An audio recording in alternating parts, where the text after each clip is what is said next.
What draws us to places abandoned by time? Is it morbid curiosity, or something darker, something that hungers for us as much as we hunger for it? Tonight, we unravel the harrowing secrets of Blackthorn Asylum, a place where screams have never truly faded and shadows still breathe.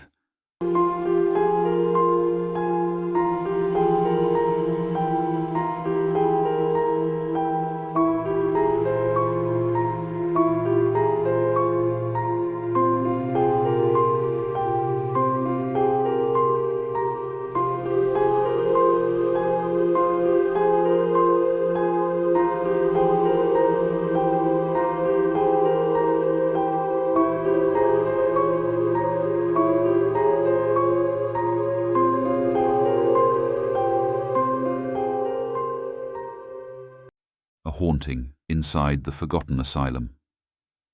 Blackthorn Asylum had always loomed like a black scar against the horizon. Built in 1902, it was a home for society's forgotten, those deemed incurable, unsalvageable, or criminally insane. Stories of the institution were whispered across generations, tales of horrific treatments and the shadowy figure of Dr. Elias Marrow, the asylum's director. Dr. Marrow believed madness could be exorcised through pain. His treatments were brutal: ice baths, lobotomies, and what survivors called the chair. One day in 1956, the asylum went silent. Locals claimed they heard screams the night before, but by morning, Blackthorn's halls were empty. No bodies were found, no staff, no patients. For decades, the asylum remained undisturbed, as if the earth itself conspired to bury its sins. Until tonight. Kayla, Marcus, Ethan, Sophia, and Jess were urban explorers drawn to the forbidden. Their channel, Nightshade Voyagers, had garnered a small following, but they craved a viral hit. Kayla convinced them that Blackthorn would be their breakthrough. They arrived at sunset, the asylum bathed in the dying light of day. The structure was monstrous, its windows like dead eyes staring into their souls. Jess hesitated. "Are we sure about this? It feels wrong." "It's just a building," Kayla said, her voice steady but her hands trembling. Inside, the air was thick, stale, and damp. Their flashlights pierced the darkness, revealing graffiti, rotting furniture, and endless corridors. They started in the main hall, where an enormous, rusted chandelier hung precariously. Marcus pulled out a Ouija board, smirking. "Let's kick it up a notch." Reluctantly, they joined. "Is anyone here?" Marcus asked.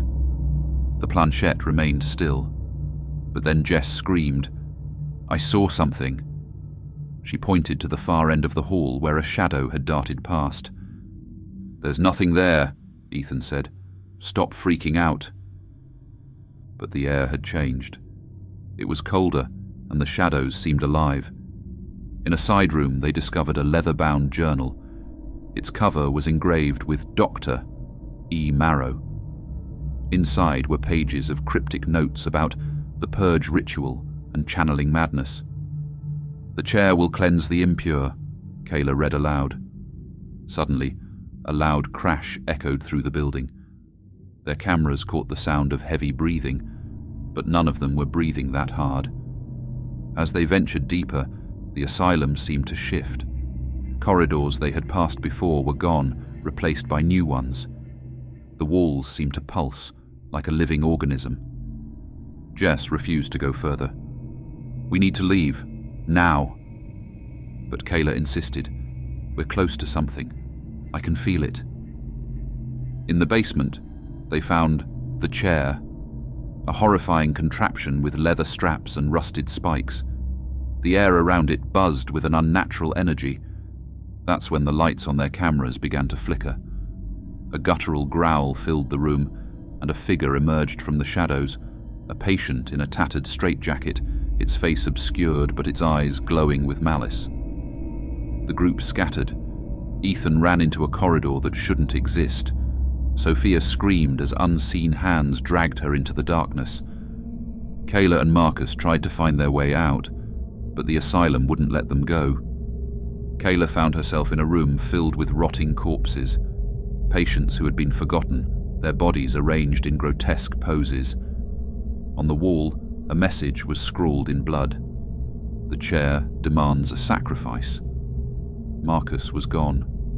Jess, too. Kayla was alone, her flashlight dimming, her breath visible in the freezing air. Dr. Marrow appeared, or what was left of him. His skeletal frame towered over her, his voice a guttural whisper. You sought the truth. Now, you will live it. Kayla's screams echoed as the asylum consumed her, body and soul. The footage was found weeks later, uploaded mysteriously to their channel. Viewers claimed to hear whispers in the background and see shadows moving in the corners of the screen. The asylum remains abandoned, but its hunger grows. What would you do? Would you brave the darkness for the truth, or does the truth best remain buried? If you enjoyed this story and want more like it, don't forget to like, share and subscribe to Unholy Tales. Let us guide you deeper into the shadows.